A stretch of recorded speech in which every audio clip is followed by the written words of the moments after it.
The wind moved slowly over the dry red soil, as the sky above turned a soft orange near sunset. On the edge of the forgotten zone between the human colonies and unclaimed space, one man lived alone in a rundown shelter built from scrap metal and salvaged parts. His name was Cal. He did not talk much and had no family nearby. His work was simple. He repaired old survey drones and traded spare parts with passing traders. He liked quiet. He liked things that worked. He did not expect anything strange to happen. Not here. Not to him. That day started like any other. He walked out early with his tools slung over his shoulder. His scanner beeped softly as he walked toward a ridge known for catching fallen satellites and junk.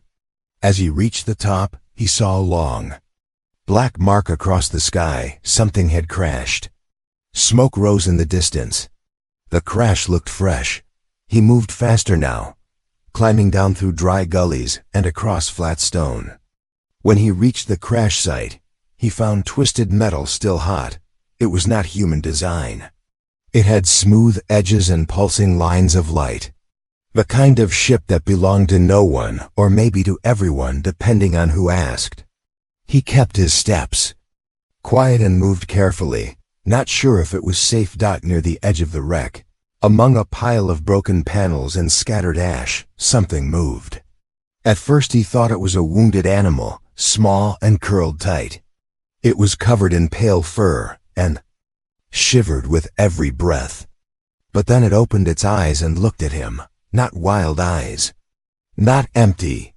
Eyes that followed his every move with strange calmness. Eyes that understood. He crouched and reached forward slowly. It did not run. It did not cry out. It only watched. Its body was too thin, and its limbs bent the wrong way. Its hands looked almost human, but not quite. One arm had a silver band around the wrist, locked deep in the skin. Lights on the band blinked slowly as if running out of power. He had seen many things in his life, but nothing like this. Cal looked around.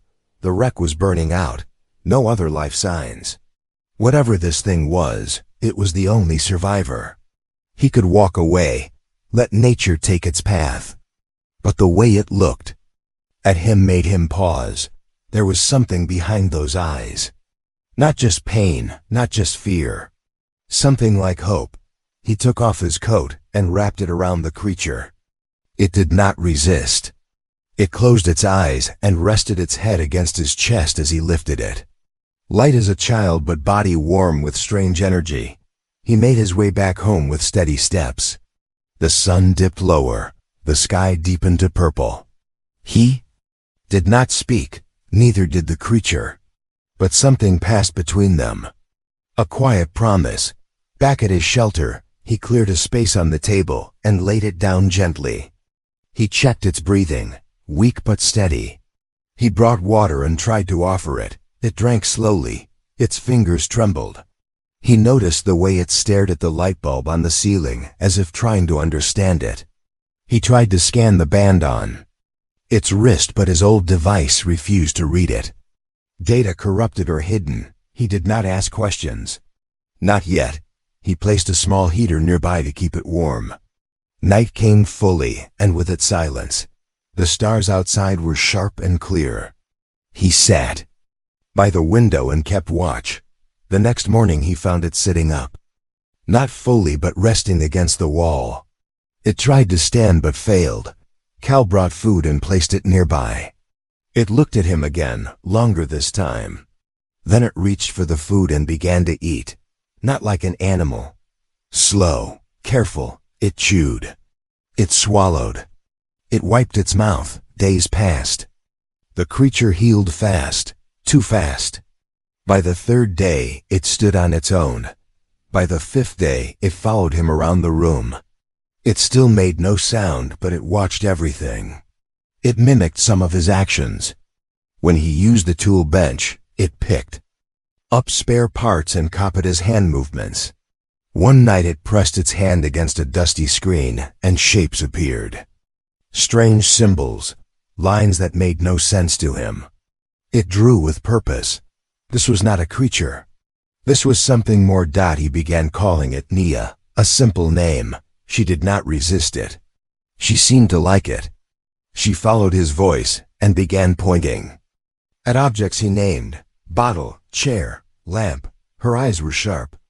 Her ears twitched sometimes like she could hear things he could not. She drew a map one day. He recognized the spiral shape of a galaxy. She pointed at one part, then touched her chest. She pointed at another part and touched his shoulder. Was she trying to tell him where she came from and where he was now? He was sure of it. The bracelet on her wrist blinked faster now. He scanned it again. This time the device showed a lock. Military-level encryption. Human code. Something clicked in his mind. She was not born like this. She had been something else. Changed, modified. He looked at her again and saw not a lost pet but a victim of something larger.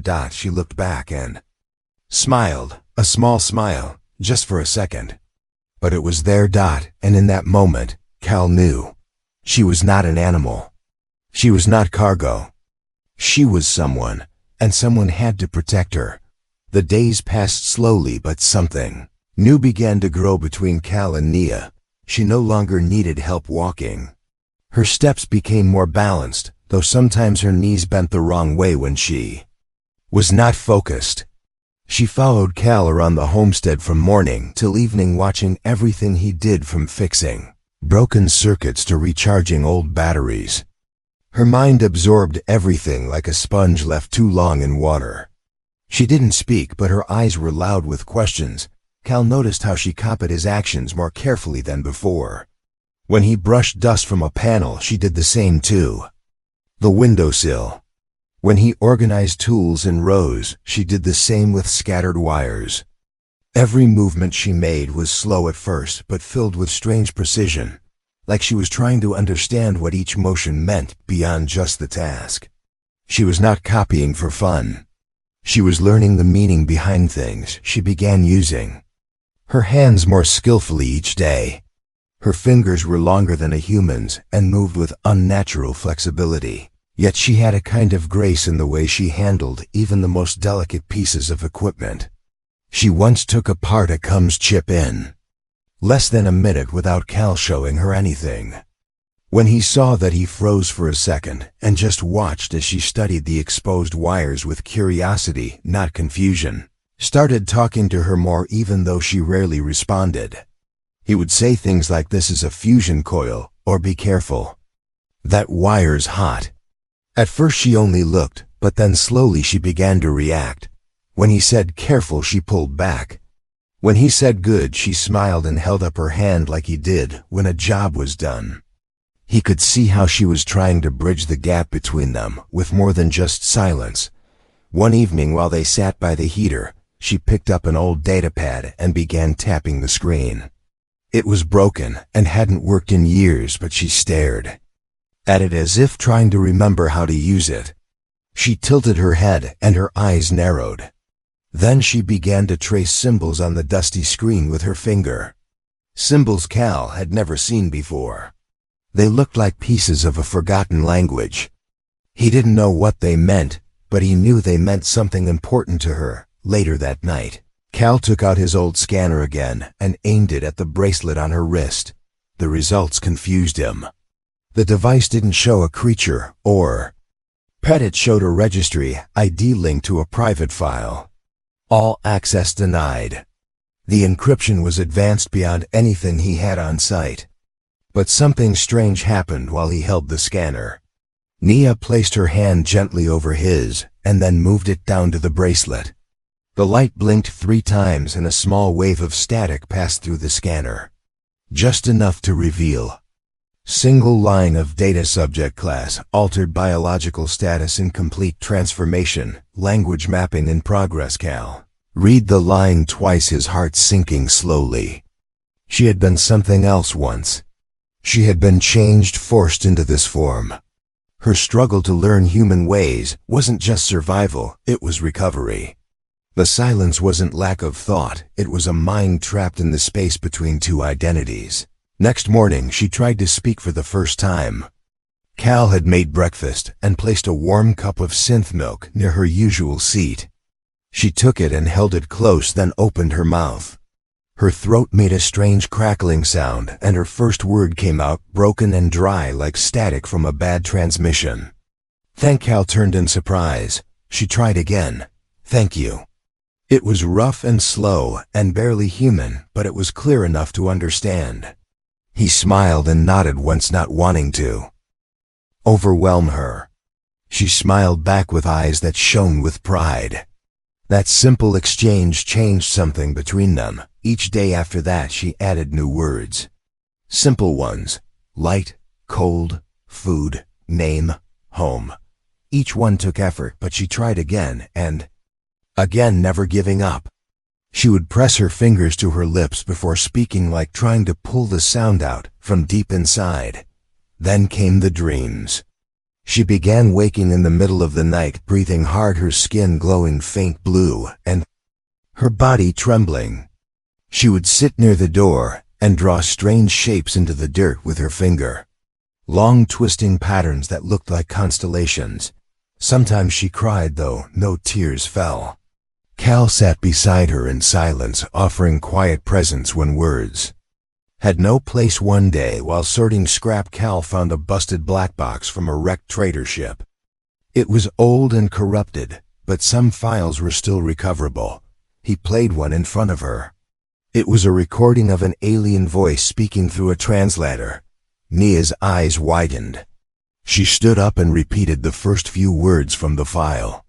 Her voice shaking but clearer than before. Cal let her listen to the whole thing, then asked if she understood.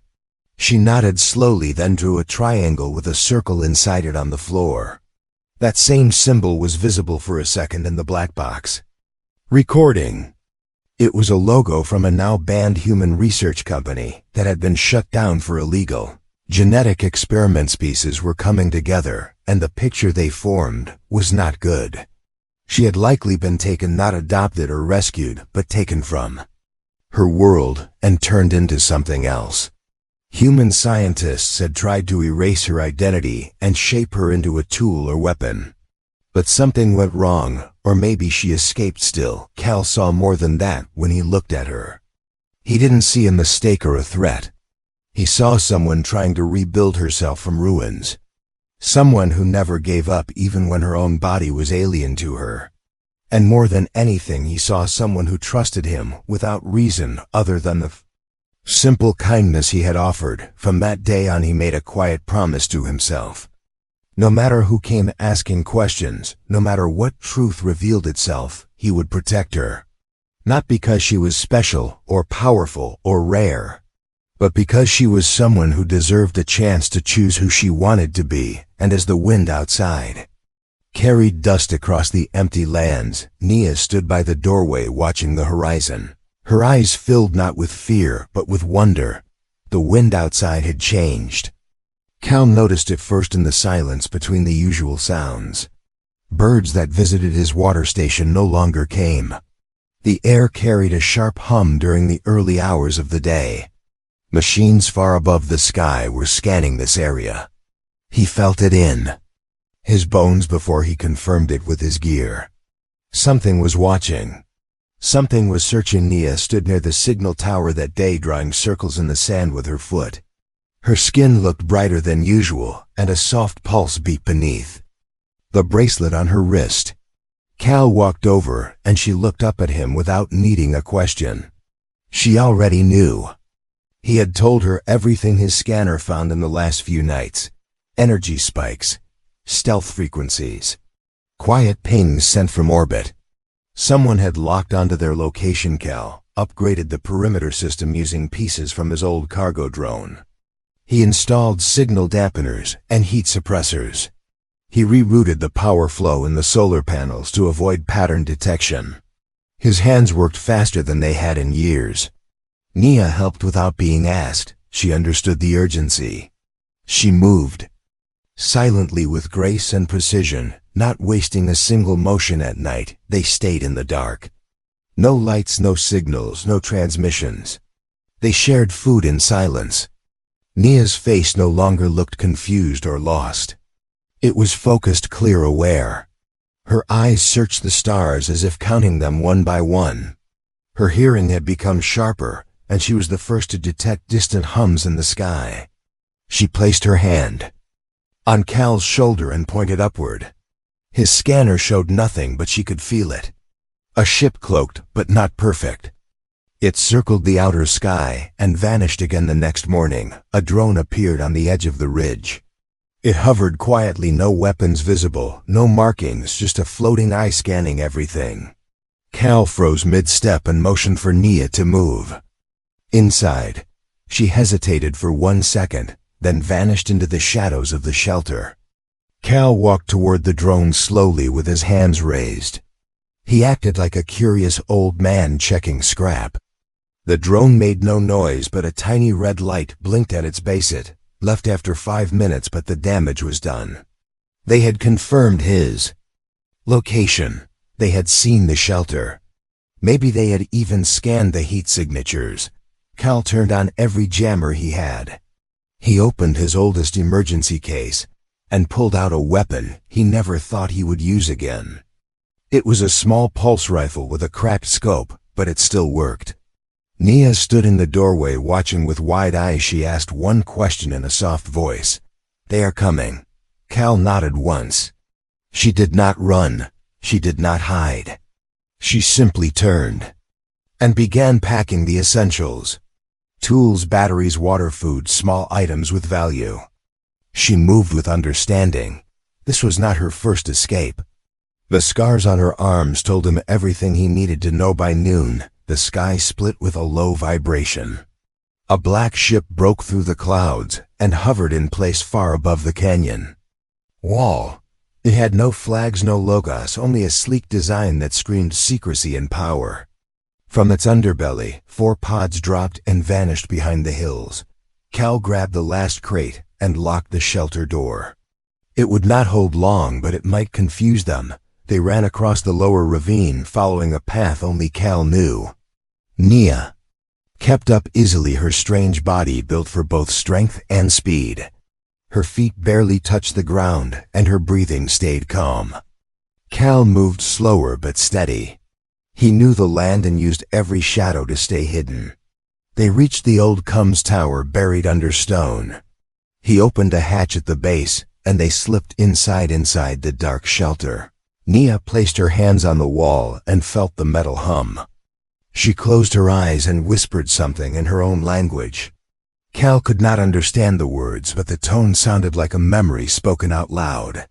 He placed a hand on her shoulder, and she opened her eyes. The screen inside the old tower flickered. For a moment, then a message appeared. Asset located. Proceed to recover Bioclass 0119. Avoid damage. Cal stared at it and clenched his jaw. They called her a number. They didn't see her as a being or even a person. Just a file to retrieve and hide again. Nia stepped forward and touched the screen. Her bracelet lit up bright blue, and for 1 second, the message turned to static. Then another line appeared beneath it. Sequence interrupt. Sentient resistance detected. Authority override pending. She looked back at Cal, her voice quiet but firm. I do not want to go. He nodded. Then we don't let them take you outside. Footsteps approached. Heavy boots on stone. Voices filtered through the vents above. Commands in short bursts. They were trained, they were prepared, they were not here to ask questions. Cal moved to the side hatch and opened a narrow tunnel exit. He handed her the old pack and pushed her forward. I'll slow them down. She shook her head, but he placed a finger over his lips. You are not a pet, he whispered. You are someone. Go now. She moved into the tunnel without another word. Her fingers brushed his hand once in farewell. Then she was gone. Cal stepped back and powered up the pulse rifle. The door to the tower shook. Sparks danced as cutters began slicing through. He aimed without fear. He had faced worse than this in his old days. But now he was not fighting for a mission or reward. He was fighting for someone who had never been given a chance to choose as The first soldier burst through. Cal fired a blast that knocked the man off his feet. More followed, but Cal held the line just long enough. Long enough for Nia to disappear into the lower canyons, where no map could guide pursuit. Hours passed. The signal in the sky vanished. The black ship left in silence. No victory, no glory. Just shadows and questions left behind far away, hidden beneath stone and silence. Nia sat alone, her hands wrapped around the bracelet, now blinking slow and steady. Her eyes closed and a single tear rolled down her cheek. Not from fear, but from understanding. Someone had stayed for her. Someone had protected her, not because she was useful, but because she mattered, and in that quiet moment, something changed deep within her. Not her body, not her voice, but her purpose. Beneath the canyon walls, where sunlight barely touched the stone floor, Nia moved through silence and shadow. Her steps light but steady, her breath controlled and slow. She had no map, but her memory guided her through curves and cracks between stone pillars and narrow gaps.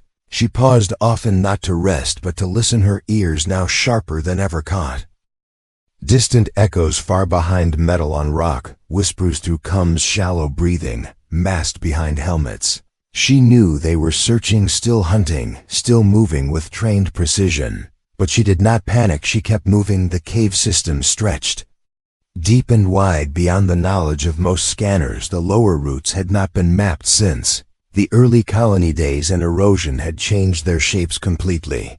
Nia slipped through a thin passage and came to a chamber where dim blue crystals glowed from the walls. She touched them with careful fingers, letting her body absorb the warmth. They gave not heat but memory, a soft hum that reminded her of something lost, of a life before the transformation. She sat down in the center of the chamber.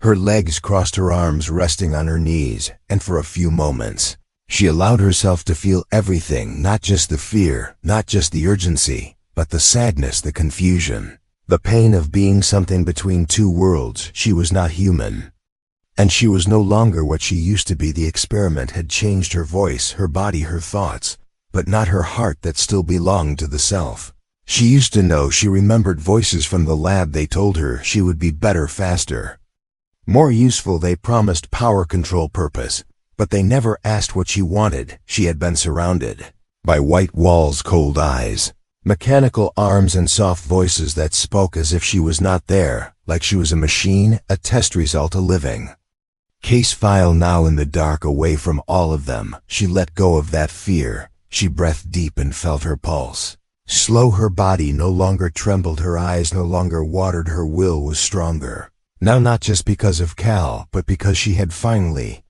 chosen something. She had chosen to survive, and she had chosen to be free. Far above in the ridgeline, Cal sat beneath a broken satellite dish, breathing hard, blood drying on his sleeve, his weapon drained, and his muscles weak, but his mind clear. He watched the hills through a cracked visor, waiting for signs that they had moved on. The mercenaries had scanned the area several times and left behind tracking beacons and audio mines, but they did not find her, and he had given them no answers. Only silence. 2 nights passed before Nia returned to him, moving like a whisper through the dust. He looked up and smiled without words. Her eyes held something different. Now something stronger, something more focused. She was not hiding anymore. She was choosing her ground. They moved together toward the old mining base that had been closed for decades. The systems were down and the halls covered in rust and dust. But the structure was strong enough, and the depth perfect for masking signals. They rebuilt a basic shelter using old tools and spare parts, salvaged from what remained of Cal's supplies. They worked in silence, but their silence felt like trust, not fear. During the 3rd night, while the wind outside howled against the metal doors, Nia stood by the broken console and stared at the reflection of her face, not quite human, not quite alien, her eyes bright and full of something the scientists had not planned for: awareness, freedom, strength. She raised her hand and touched her cheek, not out of sadness but recognition. This was her now, and she was not ashamed. Cal joined her, his steps quiet but familiar. He handed her a cracked screen, and on it he had drawn A small sketch, a tree with deep roots, a wide trunk, and a mix of different leaves. She looked at it for a long time, and then nodded slowly, understanding what he meant. You are not one thing, you are many parts, and that is what makes you whole. Their peace did not last long. The mercenaries returned this time with more firepower, and a leader who walked without armor, only a black coat and a device on his wrist. His eyes were sharp, and his voice calm. He entered the base without firing a single shot, and spoke into a small drone that hovered behind him. He addressed Nia by her file number, told her she was property of a long-terminated program, that her freedom was an error, and that the system still considered her unstable. Nia stepped forward slowly. Cal tried to stop her, but she raised her hand and kept moving, her steps firm, her face calm. The mercenaries raised their weapons, but the man in black ordered them to lower them. She stopped a few meters away and spoke in a voice that no longer cracked or stuttered. She told them she was not a number, she was not a mistake, she was not something to control or return. She lifted her hand, and the bracelet glowed not in fear but in command. A wave of energy pulsed through the room, and the systems around her responded. The lights flickered, the walls trembled, the hovering drone dropped to the floor. Her body had learned how to speak to machines, not through words but through resonance. The transformation had given her something they had not predicted, a connection not just to data but to deeper layers of energy.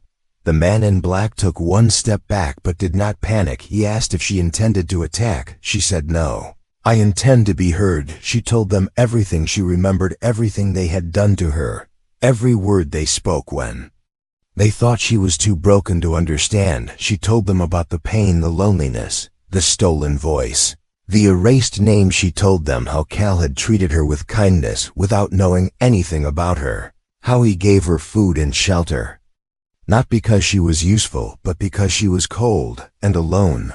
Man in black listened in silence, and when she finished, he tapped his wrist and ended the transmission to the command ship above. He turned to his team and gave the order to stand down. They did not question him. They packed their weapons and left without taking her, without touching her, without another word before leaving. He looked at Nia once more and said, maybe we were wrong about you.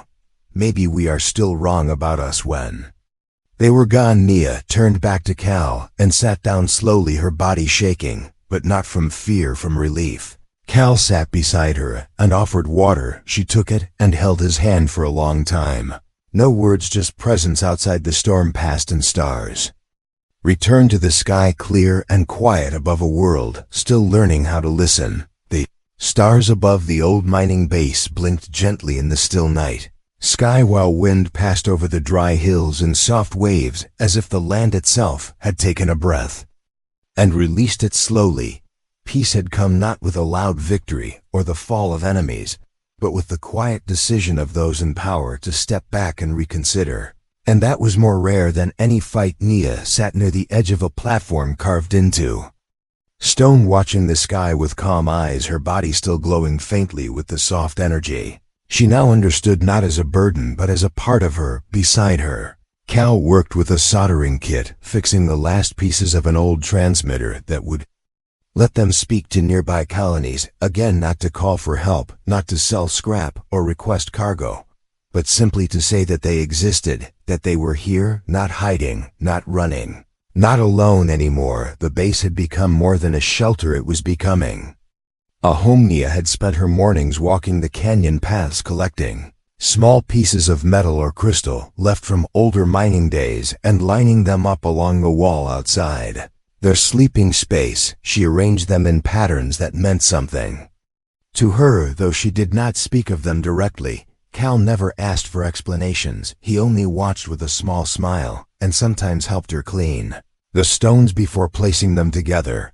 She'd also begun building something of her own just beyond the main entrance of the base, a small structure using scrap panels and shaped metal rods, a square frame with an open roof and narrow entryways.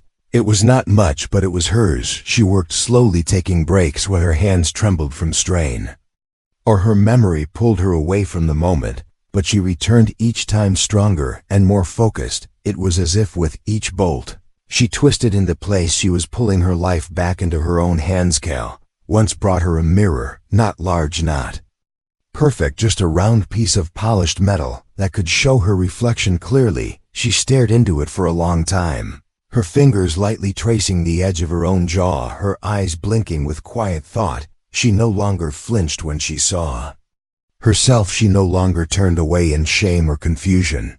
She looked until she could see not just what she had become, but who she had always been. One evening she stood in the doorway of her small shelter and called Cal by name. Her voice no longer cracked or shallow, it flowed with ease and confidence. She invited him in, and when he stepped through, he saw that she had placed the old sketches he had drawn on the walls, along with her own symbols, lines and stars and spirals and markings from a language that had no spoken form anymore. Together they made a space that was neither human nor alien, just hers. Began reading old human texts, simple ones, basic stories about journeys and friendships, about choices and the meaning of freedom. She liked the stories where someone changed, not because they had to, but because they chose to. Those stories made her pause and close her eyes as if seeing something again that she thought was lost forever. She would sometimes repeat the last lines aloud and then smile softly to herself. They connected her name officially through the system.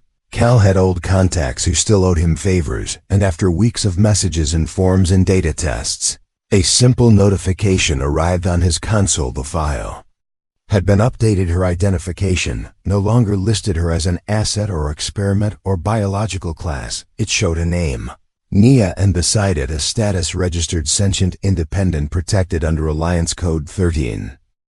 She read the message slowly, her fingers trembling slightly, not from fear, but from something deeper, from the feeling of finally being seen by more than one person, by a system that once rejected her, by a galaxy that had tried to erase her and now had no choice but to acknowledge her presence. She walked outside and looked up at the stars again. They no longer looked like places she could never reach. They looked like paths, like open doors. She turned to Cal and asked him what comes next. He thought for a long moment, then answered simply, whatever you want. Nia thought about it deeply for days. She did not rush the answer. She built a small garden near the edge of the ridge using native soil and dry root seeds. She cleaned the water tank and added filters. She began organizing the tools and parts in ways that were easier for both of them.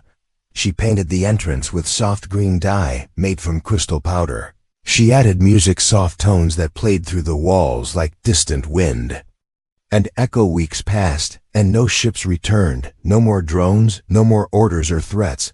They were truly alone, but no longer lonely. Sometimes traders passed near the outer rim, and Cal would exchange messages. Some asked about the girl he lived with. Some tried to guess where she came from. He never gave them more than what was needed. She's a person, and her name is Nia. That was all he ever said, and for those who respected that, he shared more, like what she was building, how she was teaching herself to write in human language, how she once repaired a transmitter using only half the parts. Nia sent her first personal message one day, a simple greeting to a science station on a nearby moon. She introduced herself. She explained only what was necessary. She said she was learning about who she was and what she could become. She signed her message with her full name, Nia, resident of the outer ridge and builder of her own path. The reply came 2 days later, simple, kind, welcoming. She placed a small flag near her shelter, nothing official, just a symbol she created from one of Cal's sketches, a tree with roots, a star above it, and a line between them. She said it reminded her that she had not just survived, she had grown. And so the days continued, one step at a time. No great war, no final battle, no dramatic escape, just life, shaped by choices and small moments. A girl once called a pet, now called by her name, not because someone gave it to her, but because she had claimed it, because she had found it in the dust and silence, and shaped it into something real. Cal watched her as she stood on the ridge, arms folded, wind in her hair, eyes scanning the stars, not searching for escape, not fearing what might come next, just standing strong, alive and whole. And for the first time since he had found her that day near the wreck, He saw no trace of what she used to be, only what she had become, someone human, and more someone free. The end.